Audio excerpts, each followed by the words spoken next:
Bom, boa noite, pessoal. A gente vai começar aqui mais uma atividade da Psix. Vocês já tiveram algumas aulas com a doutora Carla, minha colega de residência.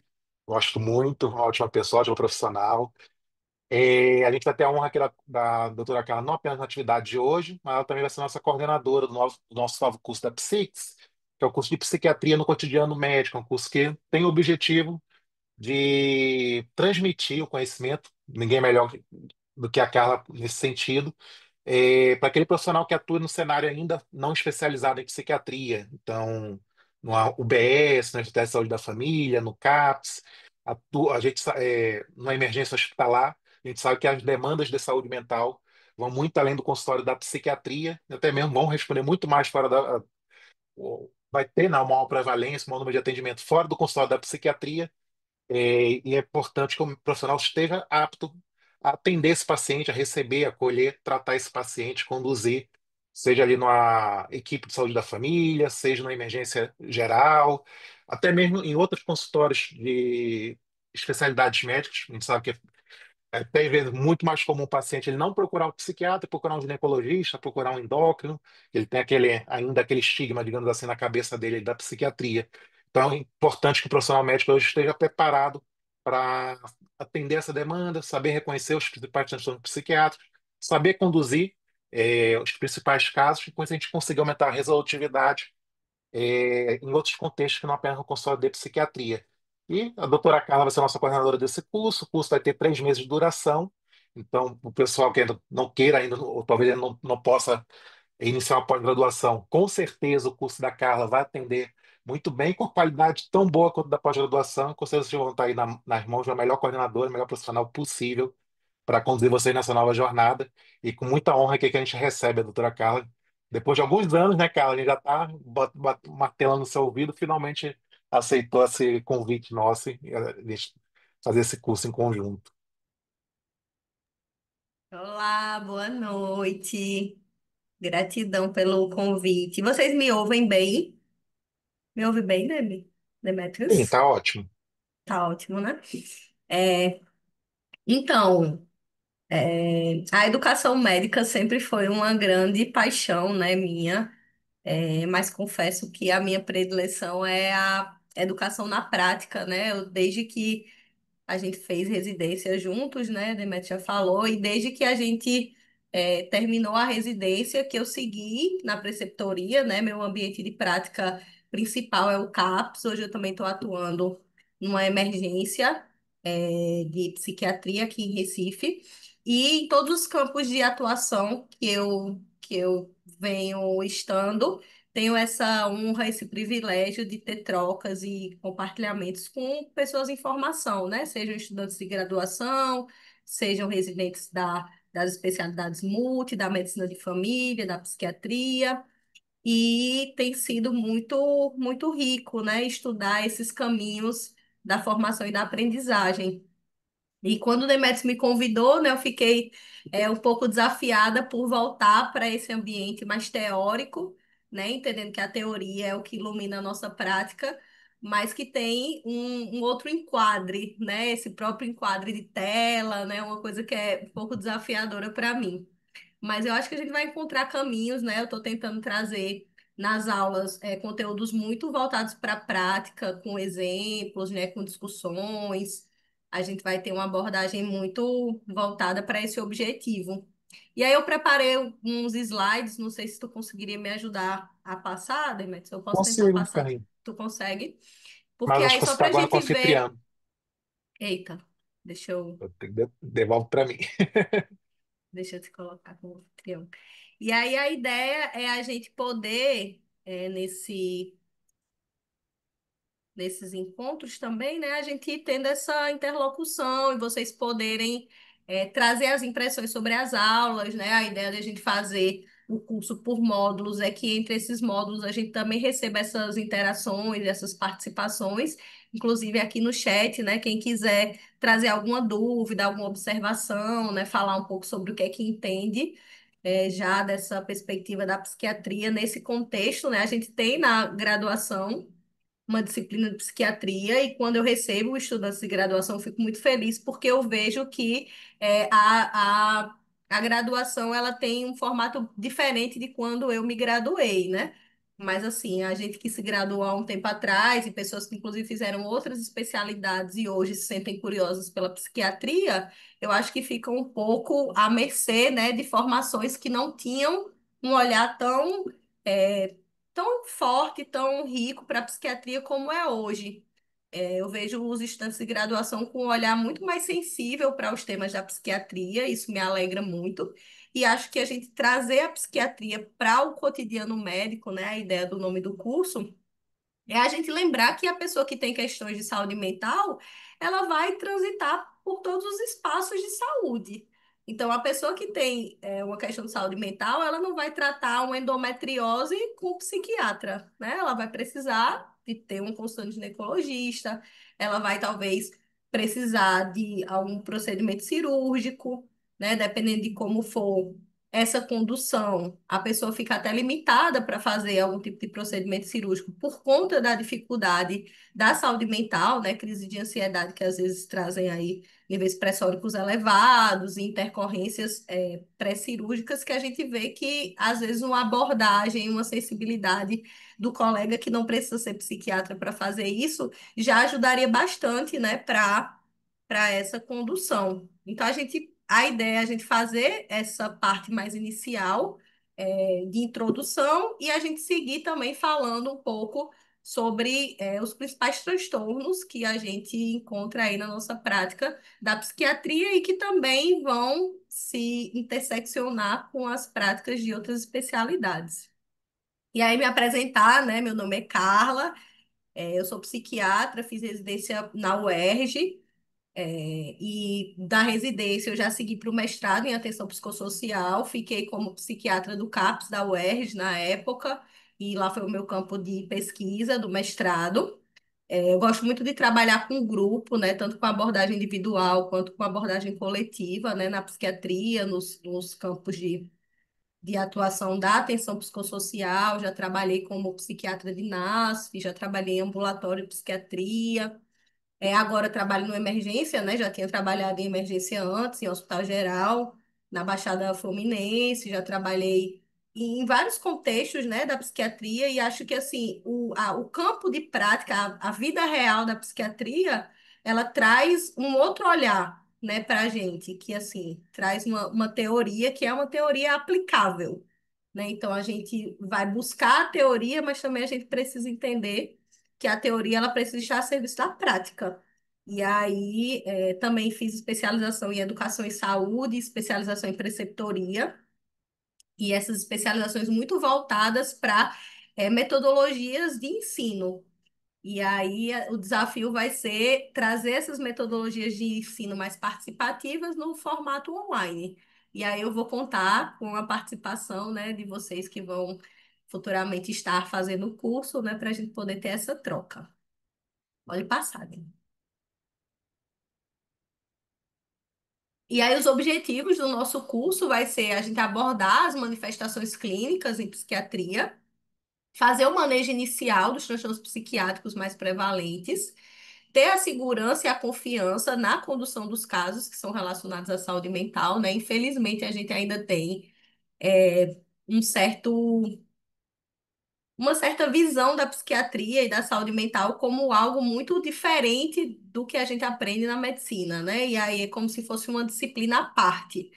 E a ideia é a gente trazer essa disciplina para dentro mesmo de todas as outras especialidades, né? Pensar como essa pessoa que tem questões de saúde mental pode ser cuidada com segurança e confiança por profissionais de outras áreas médicas que não a psiquiatria.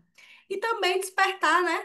é, a curiosidade e o interesse para quem queira se aprofundar cada vez mais na psiquiatria, né? Através de especialização, né? A gente tem aqui após de psiquiatria clínica, após de psicofarmacologia, aqui da Psiques, né? Alguma pessoa que também tem interesse de fazer residência ou fazer outros caminhos na psiquiatria, né? E vai poder se aprofundar a partir desse start, né? Então, o meu desejo é despertar aí mais corações para a psiquiatria. E a preparação também para o atendimento fora dos consultórios especializados, né? A gente não pensar a psiquiatria e a saúde mental só da consulta psiquiátrica, né? Mas nos contextos de emergência, de atenção primária, a gente poder ampliar esse olhar da psiquiatria.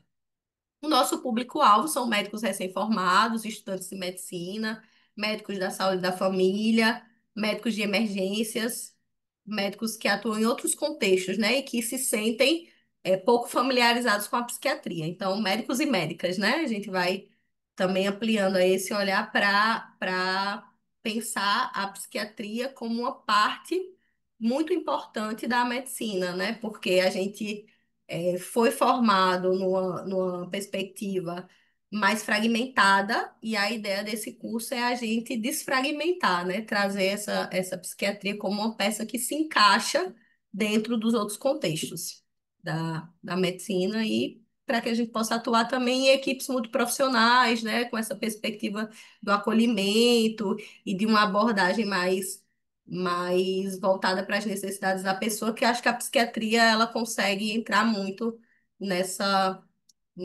nesse olhar para a pessoa e para o cuidado. Pode passar.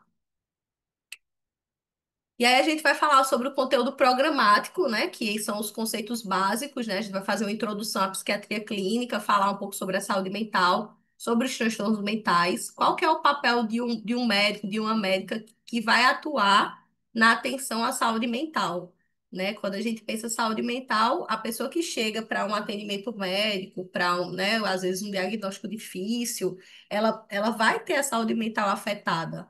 É impossível você chegar em um profissional, um cardiologista, que vai lhe dar um diagnóstico de hipertensão. Por mais que seja um diagnóstico para a gente que é profissional de saúde, parece simples, né? Porque tem um tratamento, tem possibilidade de controle, mas é uma notícia para que a pessoa vai ter que lidar para o resto da vida com uma doença, né? Uma doença crônica, uma doença que não tem cura. Então, como é que a pessoa também, através de uma abordagem que tem um cuidado em saúde mental, ela vai se reconhecer nesse processo de saúde e vai também ter uma melhor adesão, uma melhor harmonização assim com a sua própria doença, porque às vezes a pessoa tem uma doença e experimentar essa doença de diversas formas é algo que a gente não enxerga, né? Como isso é diferente. Uma hipertensão, ela não é igual para todas as pessoas, né? Cada pessoa vai vivenciar um adoecimento, seja ele qual for, né? Eu estou dando um exemplo da hipertensão, mas qualquer outra doença, a pessoa vai experienciar isso de uma forma única, a partir das crenças, dos valores que ela traz. Então, fazer uma abordagem sobre isso, né? Sobre como é para essa pessoa receber esse diagnóstico e lidar com ele, e ter a necessidade de fazer um tratamento aí prolongado, né? E um tratamento que talvez acompanhe ela para o resto da vida, né? Dependendo do caso que a gente estiver falando, é algo que é muito importante, que às vezes a gente não faz mais, né? Acho que a medicina ela perdeu um pouco esse cuidado, que é um cuidado mais integral, que inclui a saúde mental como algo que é transversal a qualquer outro contexto de saúde. E outra coisa também que influencia muito nisso é o estigma, né? Então, o estigma, ele é um mal, digamos assim, que nos assola na saúde mental, porque assim, as pessoas acabam deixando de procurar atendimento porque não aceitam que estão com a necessidade de procurar um cuidado em saúde mental, ou o inverso também acontece, que é a pessoa procurar o acompanhamento ou procurar o serviço, e quando chega a sua necessidade é vista como uma necessidade menor, porque é uma necessidade em saúde mental. E aí a gente às vezes tem uma validação maior nos contextos de saúde para questões de saúde física. Então a gente vai abordar essa questão do estigma, o que significa, como desconstruir, né, esse estigma e os aspectos éticos também que acompanham o cuidado em saúde das pessoas com adoecimento mental. Pode passar. E aí a gente vai seguindo, né, para conversar um pouco sobre a anamnese psiquiátrica e o acolhimento e saúde mental. A gente vai poder, na anamnese psiquiátrica, a gente tem uma diferença, né, digamos assim, para a anamnese que a gente usa nas outras clínicas, que é a gente precisar adequar a nossa entrevista à necessidade daquela pessoa e a possibilidade dela de ser abordada naquele momento. Então, no contexto de emergência, você vai precisar usar um tipo de linguagem, um tipo de abordagem. Num contexto de crise, de uma pessoa estar numa situação, vamos dizer, numa intercorrência clínica, você vai ter uma outra abordagem. No conceito, no contexto mais ambulatorial, de uma pessoa que você já conhece, que você já acompanha, você vai conduzir a entrevista de outra forma. Então, essa condução de entrevista é muito importante, né, para a gente na psiquiatria, e a gente vai conversar sobre isso, né, sobre como fazer perguntas, como trazer essa pessoa para uma comunicação mais efetiva. Porque não é, eu sempre falo isso, né? Que às vezes a gente espera a pessoa, que o paciente colabore. Ah, o paciente não colabora. Mas assim, não é obrigação do paciente colaborar, né? Se a pessoa está em crise, às vezes ela não tem condições de colaborar.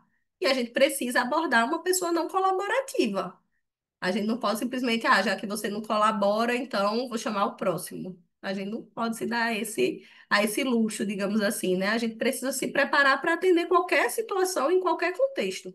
Então, conduzir uma entrevista, eu acho que é a maior riqueza da psiquiatria, é a gente ter essa habilidade de conduzir entrevista, né? E a gente tem vários manuais e vários lugares mais teóricos que trazem isso, mas eu acho que também trazer exemplos e fazer essa abordagem de uma forma mais direcionada é algo que é muito importante e que a gente vai abordar nessa aula de anamnese.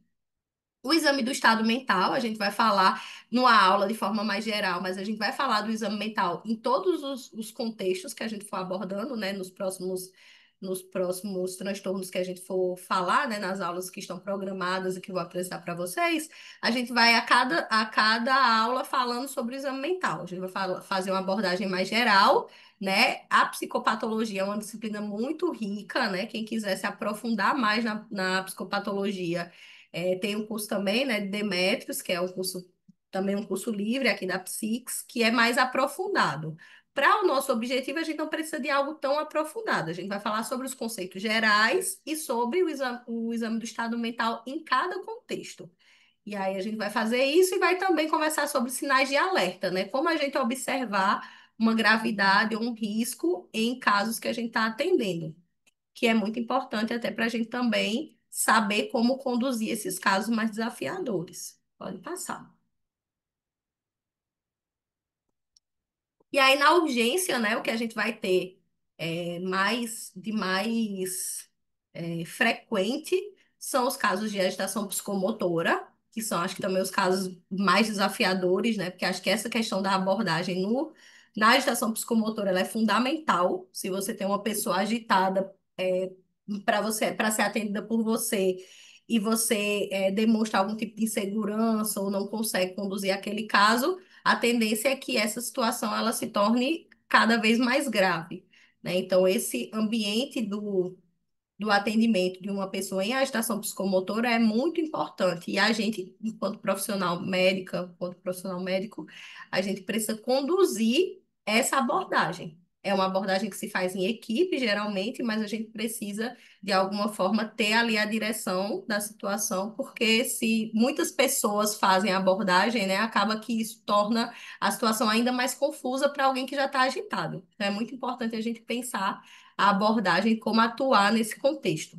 O comportamento suicida, que é cada vez, infelizmente, cada vez mais frequente, a gente também atuar nesse contexto e aí falar também de prevenção e também de pós-venção, que é uma coisa muito importante, porque quando a gente entra em contato com a situação de um suicídio efetivado, a gente precisa atuar para entender o contexto daquela pessoa, né? O que é que pode ser feito, o que é que pode ser orientado, quem são as pessoas que vão precisar serem cuidadas, para que isso não desencadeie uma cascata de outros eventos, catastróficos, né? Porque quando uma pessoa comete suicídio, esse suicídio ele vai afetar diretamente muitas pessoas, né? E dependendo de quem for, é um professor. Esse professor era um professor muito querido e muito admirado. Então, isso vai gerar uma cascata de eventos em pessoas próximas àquele professor que muitas vezes a gente nem sabia, mas que já tinha ali algum tipo de pensamento, algum tipo de conteúdo relacionado a suicídio. Que se isso não for abordado, né, com pensar em atividades coletivas, né, como chegar junto dessa comunidade, a gente também fica aí com uma porta aberta para mais situações ruins acontecerem. Então, tanto para prevenir, para atuar nas tentativas de suicídio que não forem efetivadas, e aí a gente usa essa palavra efetivada porque, assim, um suicídio nunca é algo, uma coisa de sucesso, né? A pessoa conseguiu ter o suicídio. E às vezes a gente precisa ter muito esse cuidado. Uma coisa que a mídia tem feito é não divulgar tanto as causas de morte, tanto para, principalmente em pessoas jovens, porque sempre fica com aquela possibilidade, né? Ah, será que foi suicídio? E aí, quando você publica um suicídio, também é uma forma indireta de encorajar pessoas a cometerem suicídio. Então, a gente, como profissional de saúde, a gente faz essa aliança com a vida. Então, a gente precisa pensar a vida da pessoa que tentou, para que ela não tente novamente, e a vida das pessoas que perderam alguém enlutadas por esse processo de suicídio. E as questões relacionadas às substâncias e os estados confusionais. A gente precisa saber fazer esse manejo inicial, entendendo que os estados confusionais, eles não são quadros para serem acompanhados pelo psiquiatra, né? Se for uma pessoa que ela não tem histórico de adoecimento psiquiátrico e faz, ela vai fazer sintomas psiquiátricos, mas o tratamento dela vai ser clínico. O antipsicótico, a medicação que for ser utilizada, vai ser utilizada de forma sintomática. Então, a gente precisa tratar, investigar e tratar a causa base. Mas antes de investigar a causa, é, a gente precisa diagnosticar, a gente precisa identificar que se trata de um quadro confusional. E aí a gente precisa ter o subsídio de sinais e sintomas que nos levam a esse diagnóstico. Pode passar. Gente, não sei se estou falando rápido, vocês quiserem dar algum feedback, colocar alguma dúvida, alguma coisa que eu tiver falado, vocês não estiverem entendendo, tá? No chat, só para a gente ter alguma interlocução. Eu fico meio agoniada, que eu geralmente falo com alguém, assim, numa coisa mais pessoal, né? E aí essa vida do vídeo a gente vai também adequando, tá? Os transtornos de ansiedade, os transtornos relacionados ao trauma, né? A ansiedade é algo que nos assola, né? A gente vive uma sociedade ansiogênica, acelerada, a gente tem que fazer depois se cobra, a gente que é mulher mais ainda, né? E aí não é à toa que as mulheres são mais acometidas por transtornos de ansiedade e os transtornos relacionados ao trauma, porque assim, o trauma na psiquiatria, ele vai estar envolvido na base como fator de risco para a maioria dos transtornos psiquiátricos. Mas existem transtornos que são classificados como transtornos relacionados ao trauma. E aí a gente vai falar o que é que caracteriza um transtorno para que a gente classifique ele como sendo um transtorno relacionado ao trauma. E vamos falar também dos transtornos de ansiedade. Quando a ansiedade é patológica, quais são os tipos de transtornos de ansiedade, né? Muita gente usa a palavra que está na boca das pessoas é o pânico, né? Ah, eu tô com pânico, tive pânico. E às vezes um ataque de pânico ele não não dá o diagnóstico de um transtorno de pânico, você tem um ataque de pânico, e às vezes o que parece um ataque de pânico não necessariamente é um ataque de pânico. Muitas vezes chegam pessoas também com outros tipos de sofrimento para serem atendidas, e elas nomeiam como ansiedade, né? Eu atendi uma pessoa tem uns meses que ela chegou na urgência, tinha vindo, né, uma semana anterior, e ela trazia essa queixa de ansiedade. Pela dinâmica da urgência, né, e como a gente entende que a urgência é um lugar realmente não é um lugar para um acompanhamento, acabou que essa pessoa foi para casa com um antidepressivo. E aí ele voltou, e aí depois, nesse atendimento que eu fiz com ele, né, depois de uma semana, já com uma semana de antidepressivo, ele vai falando sobre os sentimentos dele, as angústias, e assim, e uma coisa muito voltada para conteúdos do pensamento, assim, autorreferentes, uma coisa, algo estranho está acontecendo. Eu não sei exatamente explicar o que é, uma atitude mais desconfiada, uma suspicácia. E aí, assim, para mim aquilo era um quadro psicótico em início. Mas o que ele nomeava era ansiedade. Então, ele falou ansiedade, o colega entendeu que era ansiedade, porque realmente causa uma ansiedade, né? Um mal-estar, um desconforto, mas não era um transtorno de ansiedade, né? Era uma ansiedade de alguém que está passando por uma vivência psicótica. E aí a gente precisa saber diferenciar e saber ouvir também, né? Dar um espaço para a pessoa poder expressar o que é que ela chama de ansiedade. Nem tudo que a pessoa chama de ansiedade é ansiedade. E aí eu deixo essa reflexão para todos os casos, né? As pessoas hoje leem muito e olham inteligência artificial e Google e coisa e tal, e elas chegam com um diagnóstico, né? Aí eu olhei que eu tenho isso, isso, isso. E aí o que ela nomeia como isso, não necessariamente é o que realmente é. Então é importante que a gente peça para a pessoa descrever por que que ela está nomeando como ansiedade ou nomeando como estresse, ou nomeando como, enfim, né? Como ela nomeia, não necessariamente, tem muitas pessoas, né, com alguns desconfortos, algumas inadequações, dificuldades de interação social, trazendo o TEA, né? A gente vai falar, toda nesse tem sido comum, né? Dificuldade de atenção, TDAH. Então, nem toda dificuldade de atenção é TDAH, nem toda dificuldade de interação social é transtorno do espectro autista. Então, a gente precisa realmente escutar as pessoas, conversar com elas, explicar mais, né, o que é que a gente vai também compreendendo a partir dessa. Um atendimento em saúde mental é um atendimento que a gente vai fazendo de acordo com o que a pessoa vai trazendo. A pessoa traz algo, a gente vai compreendendo aquela demanda e vai devolvendo. Então, na ansiedade, eu acho que isso é muito importante, né? Entender quais são os fatores relacionados ali àquela ansiedade, né? Na vivência do trauma, como foi esse trauma, quem estava presente, né? Como as pessoas vivenciaram aquela mesma situação, né? Porque aí isso é, o que é o patológico. A situação ela é uma só. Como cada pessoa vai responder a esse trauma, é o que a gente vai entender se é pelo caminho patológico ou se é pelo caminho da elaboração do trauma, né? E como a gente fazer essa intersecção, né? Quando alguém tem um trauma que leva ao caminho patológico, a gente poder ajudá-la nesse processo de elaboração. E aí a gente também pensar as condutas, tanto farmacológicas quanto não farmacológicas. Pode passar.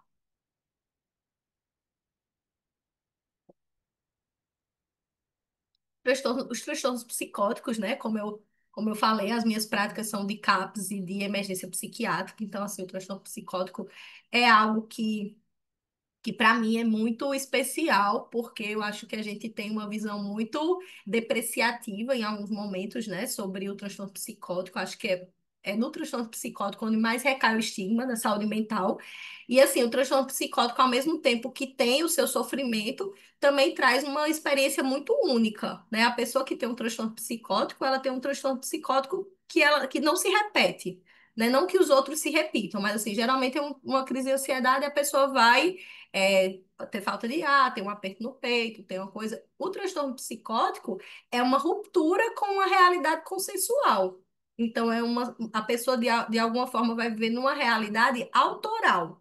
Ela vai criando conteúdos, né, a partir desse lugar, que é um lugar de sofrimento, mas que também é um lugar de uma certa inventividade, né? Você vai ter um delírio ali, um delírio nunca se repete. E como essa pessoa chega a esse delírio, como você vai abordar esse conteúdo, né?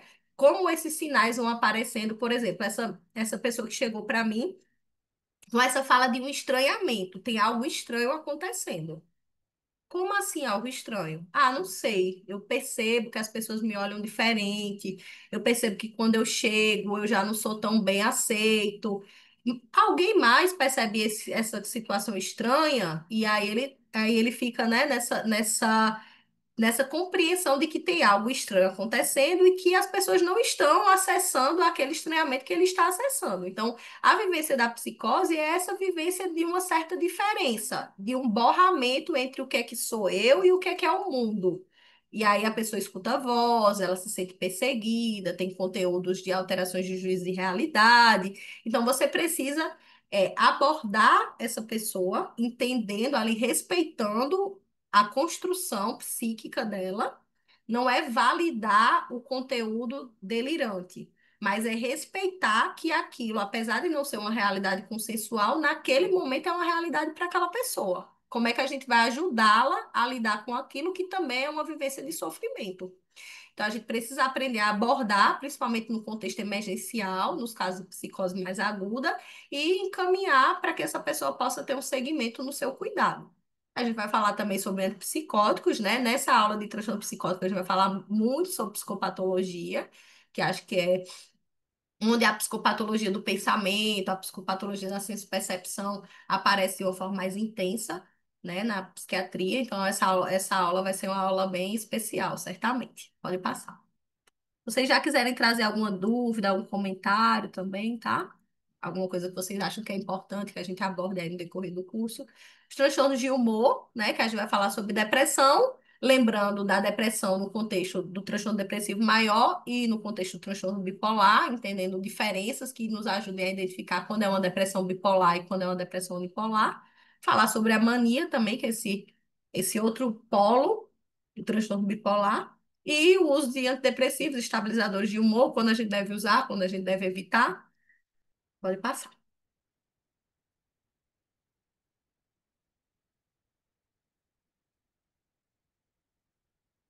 Quero estar perguntando qual a diferença dos itens que você comentou sobre psicoses.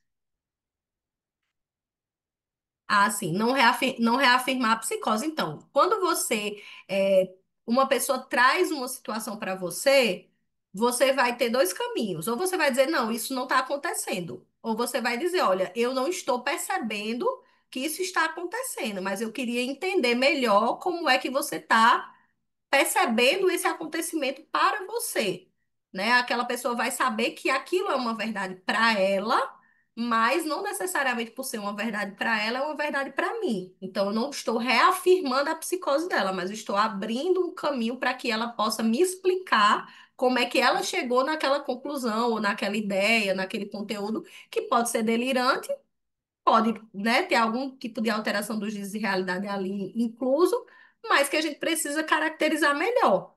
E aí você não vai dizer que concorda com aquilo. Às vezes a pessoa fala alguma coisa, um conteúdo delirante, e ela fala assim para mim, ah, entendeu? Eu falo, entendi, não. Queria que você me explicasse melhor.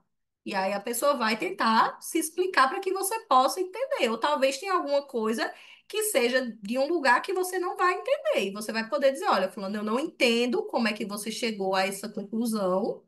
Para mim, a realidade não, eu não estou enxergando a realidade dessa mesma forma, mas eu estou aqui para lhe ouvir, para lhe apoiar. Então, a gente vai reafirmar o nosso compromisso em ajudar a pessoa, não é reafirmar a psicose. E reafirmar o nosso compromisso também em ajudá-la com a verdade que ela traz naquele momento. Não sei se ficou claro, Ícaro, se era isso também que tu queria saber. A gente vai conversar bastante, assim, dessas coisas relacionadas à abordagem, a essas estratégias, né? Isso que a gente vai tentando trabalhar nesse cuidado de pessoas com os transtornos mentais graves, né? Assim, eu sempre trago muito isso, que eu acho que a abordagem é a coisa mais preciosa que a psiquiatria tem, né? Porque o conhecimento que a gente tem, o conhecimento teórico, a gente vai discutir sobre o conhecimento teórico, sobre os critérios diagnósticos, sobre as medicações que a gente utiliza, mas assim, não adianta a gente ter uma medicação maravilhosa e conhecer toda a farmacologia daquela medicação e não conseguir ajudar o nosso paciente a tomar a medicação. Então, eu sempre falo isso, às vezes os estudantes e residentes que me acompanham até repetem, assim, um residente foi fazer uma apresentação esses dias, eu assisti, ele até falou isso, ah, eu gosto sempre de lembrar que o remédio bom é o remédio que a pessoa toma, né? Então, se eu tenho um remédio maravilhoso, mas se a pessoa não vai conseguir comprar, ou se ela tem algum tipo de transferência negativa ali de relação ruim com aquela medicação, ah, eu conheço uma pessoa que já tomou esse remédio e ficou com a boca, enfim, com a boca salivando e ficou com a voz embolada e não conseguia isso, não conseguia aquilo. Se for a única medicação que você tiver, você vai precisar ajudar aquela pessoa a entender que não vai acontecer o que aconteceu com o outro com ela. Mas, se você tiver outras opções terapêuticas, por que insistir numa medicação que a pessoa já está te dizendo que não quer, não gosta, não acha que vai ajudar ela, né? Então, isso já é um passo. A gente vai conversar bastante sobre abordagem, né, para além da questão dos critérios diagnósticos, do tratamento, das medicações, e da forma de atuação das medicações das principais classes, né? Mas eu acho que essa parte da abordagem é uma coisa que eu vou tentar trazer bastante nas aulas e também fico muito aberta para dúvidas, né, para a gente poder também conversar sobre situações clínicas. Os transtornos somáticos, né, dissociativos, transtornos e sintomas neurológicos funcionais, né? Esse daí é o grande desafio da psiquiatria, porque assim, a gente que é médico, médica, a gente gosta de remédio, né? De tratar as pessoas com medicação. E aqui é onde a medicação faz quase nenhum efeito, né? Mais ali para deixar a pessoa mais tranquila, fazer um controle sintomático ali. Mas aqui é onde entra nosso colega Rafael, né, que é da psicoterapia, porque a psicoterapia é o lugar, né, dos transtornos somatoformes de modo geral, né? Aqui é onde a pessoa que sofre, ela não consegue trazer a vivência do sofrimento, que é um sofrimento psíquico, pelo caminho da fala, pelo caminho da elaboração. Ela traz esse sofrimento para o corpo. Então a pessoa vai ter sintomas que simulam, né, digamos assim, simulam transtornos neurológicos, que é o que a gente chamava antes de transtornos conversivos, que já sai das classificações, essa terminologia. E os transtornos dissociativos, né? Que a pessoa dissociar é a pessoa meio que, vou usar uma expressão bem do popular, que é a pessoa sair do ar. A pessoa tem ali algum comprometimento de memória, ou uma amnésia, ou uma fuga dissociativa, né? Tem os transtornos dissociativos de identidade, que teve uma época que foi aí meio bastante falado, por conta que apareceu, acho que no Fantástico, alguma coisa desse tipo. Enfim, e os transtornos factícios, né? Que tem aí o transtorno factício, que é um nome que eu acho ruim, né? Porque assim, fica meio como se fosse alguma coisa meio fake, né? Mas é o nome que ainda se usa, né? E a simulação, que é diferente do transtorno factício, né? Porque o transtorno factício, ele não tem o objetivo de ter ganhos secundários, né? O ganho já é a pessoa estar doente. Então, imagina o nível de sofrimento de uma pessoa e busca de atenção que começa a construir situações, ou para si ou para outra pessoa, para estar nesse lugar de receber atenção e cuidados em saúde. Então, é um desafio muito grande a gente chegar para a pessoa e dizer, né? A gente acompanhava uma pessoa que ela vinha de uma internação, ela foi para o CAPS, depois de ela ter passado por internações em hospital geral, por uma infecção urinária, tinha uma hematúria que nunca se acabava, e depois a equipe descobriu que ela fazia pequenas lesões na região genital para sempre ter essa hematúria. E era uma hematúria sem uma causa aparente, né? E fazia todos os exames, e a hematúria não parava, e não tinha outras alterações em nenhum outro exame. E aí foi uma pessoa bem desafiadora de ser cuidada, né? E de a gente trazer para ela que, assim, olha, tem outros caminhos de você falar do seu sofrimento, né? De uma pessoa com história de muitos traumas e que geralmente é o que está na base desses adoecimentos, né? São traumas que a pessoa não elabora e esses traumas aparecem no corpo. Aí a gente também tem transtornos de dores, né? Esses adoecimentos que aparecem no corpo e que não são localizadas causas, digamos assim, né? Um exame que diga, esse exame é o que está fazendo essa pessoa ter essa dor, ou essa pessoa, né? A gente acompanhou na residência uma pessoa que ficou na enfermaria da neuro investigando uma amaurose bilateral. E ela tinha, assim, uma total indiferença, né? Que é a história. Aqui é onde a gente tem a maioria dos transtornos que eram os transtornos das histéricas de Freud, né? E aí essa histeria, ela saiu, né? Essa palavra histeria saiu do nosso léxico, e aí a gente foi entendendo melhor como esse tipo de transtorno ele pode se apresentar.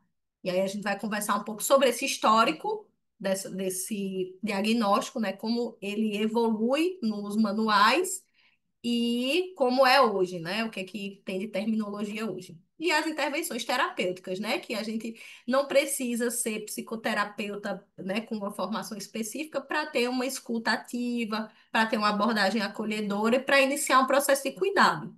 São pessoas que vão se beneficiar de psicoterapias mais sistematizadas, mas que nem sempre vão acessar ali no primeiro momento. Às vezes até por falta de disponibilidade subjetiva. Às vezes a pessoa diz para você, não, eu prefiro conversar com você. Você é o médico da minha família, você é o profissional que acompanha aqui o contexto da minha vida, e eu prefiro vir para você, nem que seja uma vez por mês, uma vez a cada 2 meses, não me sinto bem, não me sinto preparada para procurar outro profissional. Por mais competente e psicoterapeuta, com muitas abordagens específicas que ele tenha, às vezes a melhor abordagem é o vínculo. E aí aqui isso aparece muito, tá? Pode passar, né?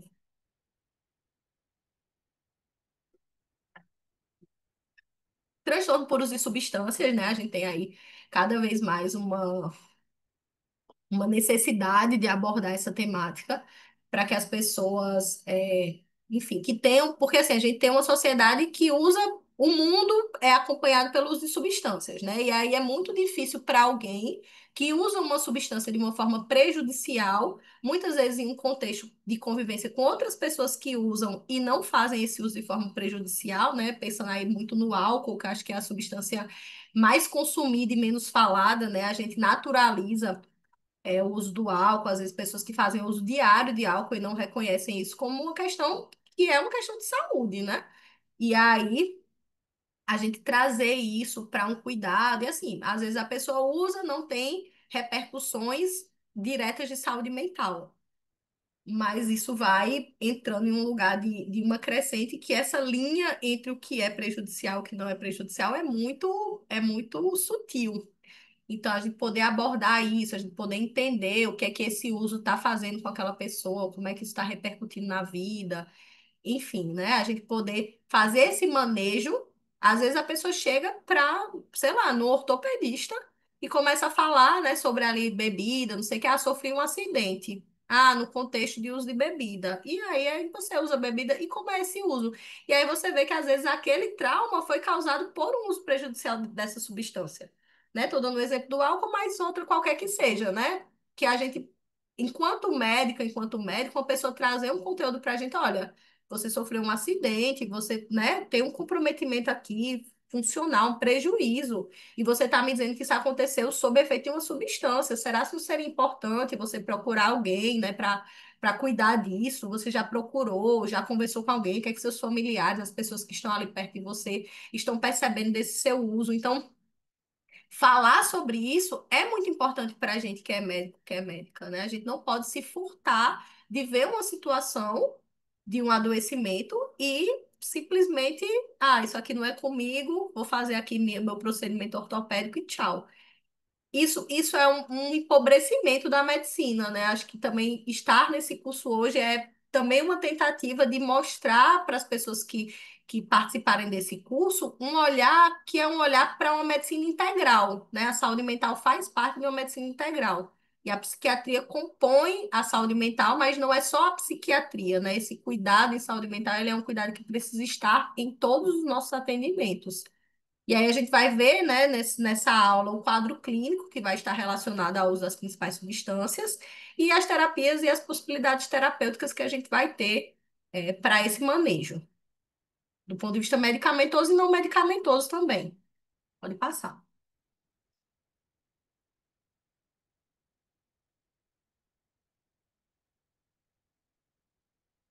Aqui eu coloquei um guarda-chuva, né, dos comportamentos impulsivos e compulsivos, porque a gente vai falar desses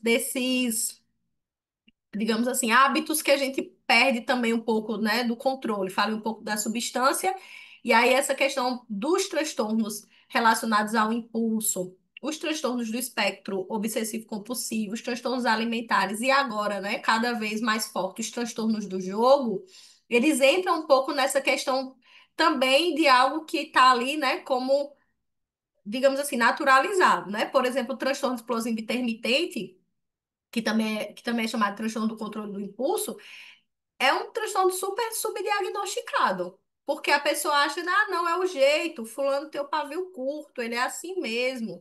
E aí tem uma pessoa ali com extremo sofrimento, causando sofrimento para outros e vai ali sendo empurrado como algo que é natural da pessoa, quando na verdade não é. Então, a gente ter esse olhar para entender, né? Ter o olhar para os transtornos do espectro obsessivo-compulsivo, transtornos de acumulação, cada vez mais graves, né? É um colecionador. Aí vai juntando, juntando, juntando. Daqui a pouco a pessoa mal cabe na própria casa. E aí não. São comportamentos que vão ser naturalizados. Então, a ideia é a gente entender nessa aula o que é que é naturalizado e que está fora, né? E o que é que a gente vai entendendo que não, isso aqui realmente é uma coisa da personalidade da pessoa. Entendendo que o próprio transtorno do espectro, o próprio transtorno obsessivo compulsivo, ele pode aparecer como um transtorno, mas que a gente também tem a personalidade, né? Anancástica, que são as pessoas que têm ali uma coisa mais organizada, tem uma personalidade mais rígida, mas que isso não causa um prejuízo nem um sofrimento para aquela pessoa e nem perdas nos contextos de ocupação e de interação social e da vida dela. E aí a gente vai falar um pouco, né? Os transtornos alimentares, muito relacionados com essa questão também que a gente vive na nossa sociedade, que é o culto ao corpo. A gente tem uma necessidade de satisfazer ali uma expectativa estética, que é aí muito mais comum nas mulheres, né? Infelizmente. E a gente vai conversar sobre esses transtornos, esses comportamentos, né? Para a gente ir entendendo e também aconselhar essas pessoas que vão chegar para a gente não necessariamente ela vem com a ideia de fazer um tratamento para alguma coisa, mas a gente pode às vezes dizer, olha, fulano, isso aqui que tu tá apresentando, se tu procurasse uma ajuda, talvez tua vida ficasse um pouco melhor, tu ficasse, né, com menos prejuízos, tu já pensou e tal. Então, assim, reconhecer. A ideia é a gente poder reconhecer quando uma coisa já não está mais ali sendo funcional para aquela pessoa. E aí, relacionada nesse caso aqui, aos impulsos e às compulsões. Pode passar.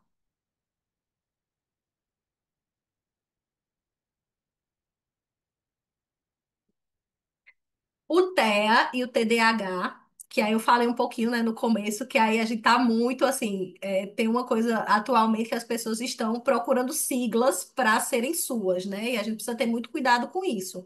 Não estou diminuindo a importância da gente diagnosticar corretamente as pessoas, e quando uma pessoa é bem diagnosticada e faz o tratamento, ela realmente melhora bastante, né, das possibilidades de atuar e ter habilidades para viver no mundo, né? Então, assim, a gente vai entendendo que um diagnóstico não é qualquer coisa, né? A gente vai ter aí os critérios, a gente vai falar sobre as características clínicas, sobre os critérios diagnósticos, e as orientações que a gente precisa fazer para essas pessoas. Porque também, assim, a pessoa tem um TDAH, por mais que ela tome um psicoestimulante, ela precisa também cuidar da atenção dela. Né? É uma pessoa que a gente vai precisar orientar, que ela não pode ter tanto estímulo de tela, que ela não pode, enfim, ter prejuízo de sono, tudo que prejudica a atenção dessa pessoa, a gente vai precisar ajudá-la a cuidar, porque o tratamento, ele nunca é só medicamentoso. O tratamento também é olhar para o que está ali mais desorganizado, digamos assim, na vida da pessoa e dizer, olha, vamos olhar para isso aqui. Porque se tu tomar a medicação e tu não cuidar dessa dimensão aqui da tua vida, a medicação vai fazer ali um efeito, vai chegar um momento que ela vai ter limites. E aí a gente precisa também fazer esse segmento com as abordagens terapêuticas que a gente vai ter para ofertar para essas pessoas. Pode passar. A psiquiatria nas populações especiais, a gente vai falar um pouco, né, sobre a saúde mental de crianças e adolescentes. É um campo muito amplo, né? E aí a gente falou de TEA, TDAH, que são doenças do neurodesenvolvimento que começam na criança, né? Então a gente vai ter essas e outros acometimentos que chegam, né, para a saúde mental das crianças. Cada vez mais a gente tem visto, né, o adoecimento em crianças. E aí, assim, são diversos fatores que influenciam nisso, né? Fatores comportamentais, fatores sociais, fatores biológicos, né? Que a gente vai poder discutir um pouco. As considerações em saúde mental da mulher, né? Porque, assim, infelizmente, né? A gente que é mulher vai olhando para isso, né? A gente que é mulher tem muito mais cobrança social. Então, se você for ver, a maioria dos transtornos mentais, não vou dizer a maioria, né? Mas, assim, uma boa parte dos transtornos mentais, principalmente relacionados à ansiedade, né? A gente tem um transtorno próprio, né? Que é o transtorno disfórico pré-menstrual, essa questão das alterações do ciclo hormonal, a própria perimenopausa, as alterações de humor associadas a essas questões hormonais. Então, essas considerações sobre a saúde da mulher são considerações específicas que a gente vai discutir nessa aula. E o cuidado integral do idoso, né? Porque o idoso, muitas vezes, a gente começa a atender uma pessoa nessa fase da vida que nunca teve nenhum adoecimento mental e começa a apresentar sintomas. E aí, para a gente diferenciar se esse sintoma é um sintoma psiquiátrico primário, se é secundário a algum outro tipo de adoecimento, entender também como é que essas medicações que o idoso usa, se são medicações que devem ser mantidas ou que podem ser alteradas, né, por conta do próprio metabolismo do idoso. Então, esse cuidado integral do idoso também vai ser falado nessa aula de populações especiais. Pode passar.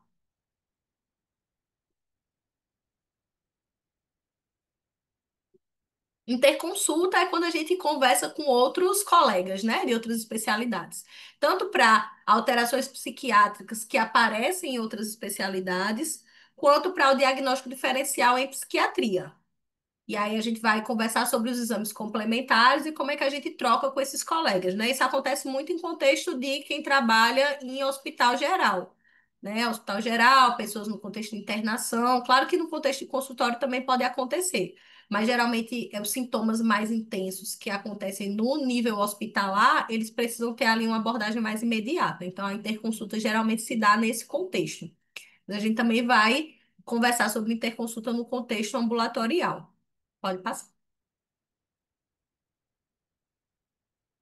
E aí vamos falar sobre psicofármacos, né? As principais classes de psicofármacos, os antidepressivos, os estabilizadores de humor, antipsicóticos e ansiolíticos.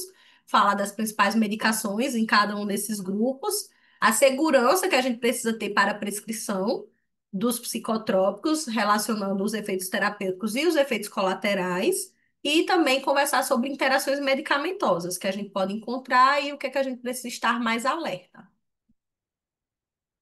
Acho que a gente já está se encaminhando, tá, gente, para o fim, para também não ficar uma aula muito longa, muito chata, tá? Pode passar, Demetrios.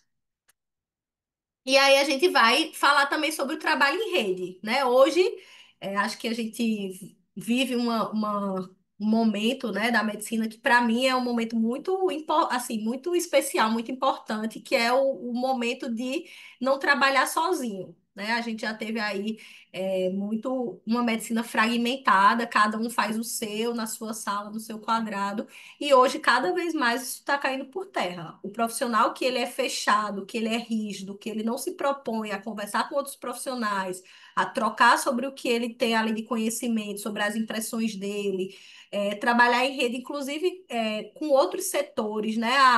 Você vai trabalhar com crianças. Se você não tem uma abertura para conversar sobre profissionais da educação, provavelmente você não vai conseguir se estabelecer bem como profissional do trabalho na infância, porque cada vez mais as escolas, né, as instituições de educação, elas querem essa informação, elas precisam dessa informação, inclusive, para manejar esse cuidado. Né? Então, a gente também conversar com o setor da segurança, alguma pessoa que tem alguma questão com a lei, alguma pessoa que se expõe, né? A questão das internações. A gente tem a possibilidade de internação compulsória, muitas vezes vem a solicitação, eu até comentei isso na aula, a gente recebe, antes a gente recebia o juiz dizer assim, cumpra-se, interne. E hoje em dia muitos juízes já têm essa visão de dizer a pessoa precisa de um tratamento. Eu estou reconhecendo que isso aqui se deve a uma dificuldade, de saúde mental. E eu preciso que ela seja avaliada por um psiquiatra para que o psiquiatra diga qual é o tratamento melhor para ela. Então você vai precisar ter essa interlocução, explicar, fazer um relatório, né? Então, esse trabalho em rede com as equipes de saúde, com as equipes de outras especialidades, com profissionais de outras categorias, e também com outros setores, é fundamental.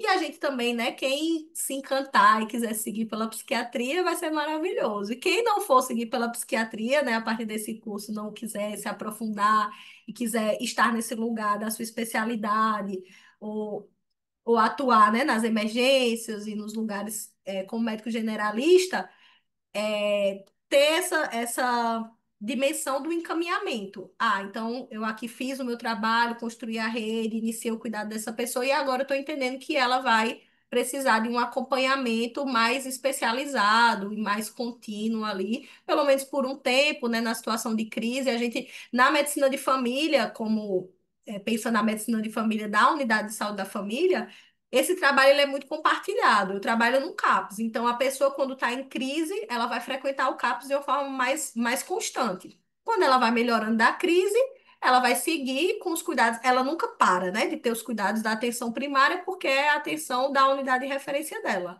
Mas aí, quando ela melhora da crise, ela vai precisar estar nesse contexto da atenção primária de uma forma mais específica. Então, a gente tem esse compartilhamento de trabalho, né? Que é um trabalho em rede. Então, a gente também vai falar sobre os fluxos desse trabalho e dessa atuação que a gente vai precisar ter enquanto profissional de saúde, enquanto médicas e médicos, né? Que estamos aí nos debruçando sobre a saúde mental e sobre a psiquiatria.